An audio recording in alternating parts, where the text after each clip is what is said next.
The moment that Luquier reverses artwork was shown in this stream, I was like, yep, this is how you do a proper Luquier artwork. Hi guys and welcome to the circus. So overall, the stream was really fun. A lot of exciting products, a violin concert, a bit of nostalgia here and there. But out of all the news, the only part that caught my attention, and I believe everyone also did, was the reveal of V Clan Collection Volume 3 and 4. And in Volume 3 specifically, we'll get Luquier versus Retrain. Finally, I have an excuse to talk about Silver Thorns V again. Okay. So let's talk about Silver Thorns in V-Series. So Silver Thorns in V-Series started in set 3 with the introduction of course, the original Luquier. And at the time, Luquier was the deck to play. And tournament results really did reflect on how strong this deck is. It was one of the strongest decks at the time. It's definitely very strong, it's very consistent, and it's very easy to play.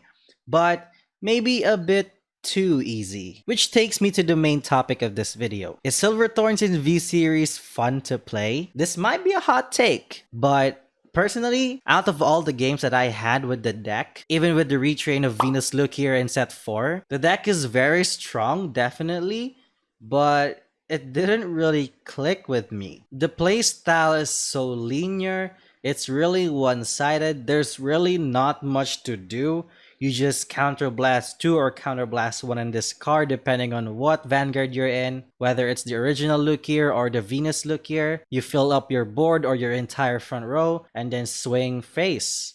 And then that's it. After that one single play, you don't really do anything else. Now I know that some players like that kind of playstyle where they don't really need to think that much. You just do what the deck asks you to do and then you just win, which is definitely viable, and I know that this deck is still viable to this day. I genuinely believe that V-Series Luquier is still one of the best decks at the moment to play, especially with the introduction of Heal Guardians, because this deck has the opportunity now to shine once again. It just really didn't get that much attention now because of how fast the meta was with the introduction of Gabriel and the X. This deck is definitely a tempo deck that can be aggressive as well depending on your build. It can be defensive as well if you use the promo named Moo. It still has a bit of plays here and there depending again on your build, but overall if you want to play the most consistent way and use Venus Luquier as your main Vanguard because it's arguably the better one, you just CB1 this card and then just fill up your entire front row, swing face, and then hope to win. End of turn you produce another Axel and then you bump up your entire board again next turn. With Moo you have a lot of defense plays so you can survive, and then you just do the same thing over and over again every single turn. You have offense, you have defense, you have power, and on top of that, your opponent cannot do anything about it since every single resource you have is inside your soul. But on the topic of being fun to play, I doubt that this deck is the most fun Pale Moon deck at the very least, and it will definitely differ from person to person. Now with that out of my chest, finally, let us now talk about the possibilities with Reverse Luquier in our arsenal. For now, obviously we don't know how they will make use of the reverse mechanic here. No, it's not like a mechanic, it's more like an archetype, but we do know that each reverse unit in any other clan besides from Link Joker locks a unit on your board. For example, let's take a look at Reverse Luquier's old skill, which is Act on Vanguard Circle, Limit Break 4,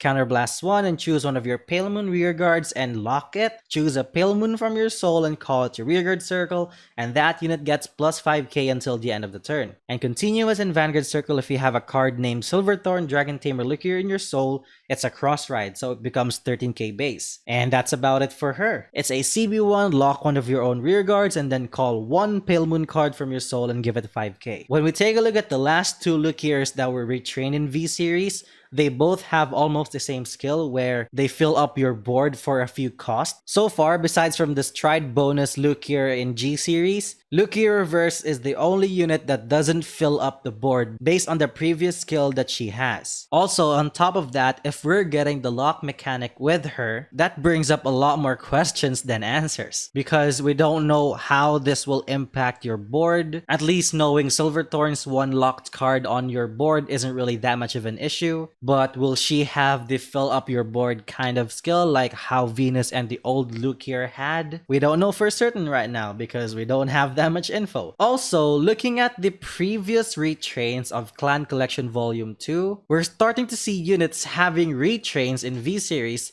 but doesn't really have a change in their skills that much. Well, except Reggie, of course, but you know, I don't want to talk about him now. Also, speaking of the previous set, we can actually speculate now on what units will be retrained along with her. If we're getting retrains, not new units or new Silverthorn units. But given that we will most likely get a grade 1 and a grade 2 along with her, I'm mostly hoping to get a retrain of Marichika and Zelma. Well, if you play Vanguard 0 and you play Silverthorns in Vanguard 0, you will probably understand why I picked these two units. Zelma is the trapezes of Silverthorns, and Marichika and Ana has the on-hit pressure that creates multi-attack that the deck was supposed to do. With that, this is actually the part where I got a little bit sad when it comes to V-Series Silverthorns. Because again, as I said before, Silverthorns V-Series is just not fun to play. Even though it's very strong, it's really not fun to play compared to how fun Nightmare Dolls can be. And also because of the reveal of Luquier Reverse and the possible retrains of Marichika, Ana, or Zelma, we might possibly get a new playstyle for Silverthorns. You know, like the current playstyle of Luquier Reverse in Zero. I really hope that they make it that way because that will give me the encouragement to finally complete my Pale Moon card pool in V-Series. Because as of now, the only set that I don't have is Luquier, which is also the most expensive one so far. So I'm really hoping that in this set they make Silverthorns the way Silverthorns was supposed to play. Not this brain dead CB1 fill up your board and then bash face. So yeah, finally I got this off my chest. If this video will end up being a pile of trash, because it can still happen, if they make Luquier Reverse sleeves, I might just take that instead. Again, if you have some ideas, some questions, some theories you want to point out, just leave it down in the comments below so that everybody else can read them as well. Of course, I'm really excited to see her skill, but